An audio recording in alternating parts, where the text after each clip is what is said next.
দশ দিগন্ত জুড়ে এই যে রূপালী ধানের দেশ,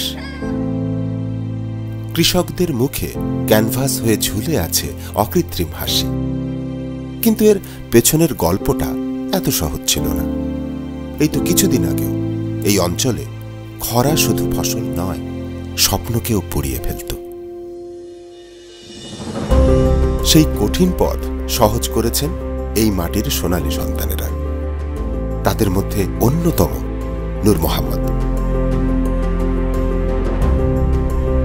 নেই তার তেমন কোনো প্রাতিষ্ঠানিক শিক্ষা, আছে কেবল অদম্য ইচ্ছাশক্তি, আর আছে নতুন নতুন ধানের জাত উদ্ভাবনের কৃতিত্ব।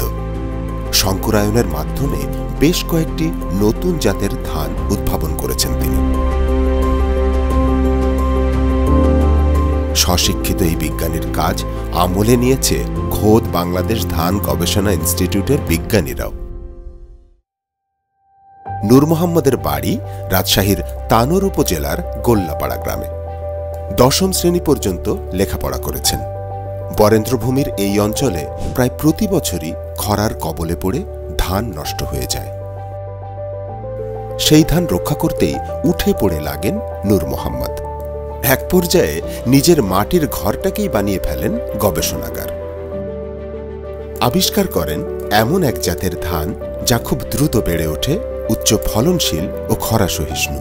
তিনি দেশি জাতের উন্নতি ঘটিয়ে ধানের জীবনকাল কমিয়ে এনেছেন। এতে ফসলে পানি কম লাগে, দ্রুত ফলন হওয়ার কারণে এ ধানের সেচের খরচও কম হয়। প্রাকৃতিক দুর্যোগ শুরুর আগেই ধান কেটে ঘরে তোলা যায় এবং ভালো বাজার মেলে। নূর মোহাম্মদ আঁকা শুরু করেন সবুজ স্বপ্নের ক্যানভাসে নতুন এক ছবি।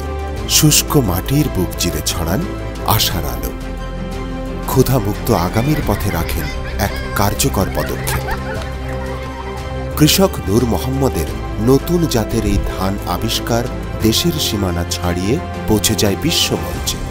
সেখানেও মেলে স্বীকৃতি। এই নূর মোহাম্মদরাই আমাদের আশার বাতিঘর, সকল বাধা পেরিয়ে এগিয়ে যাওয়ার প্রেরণা।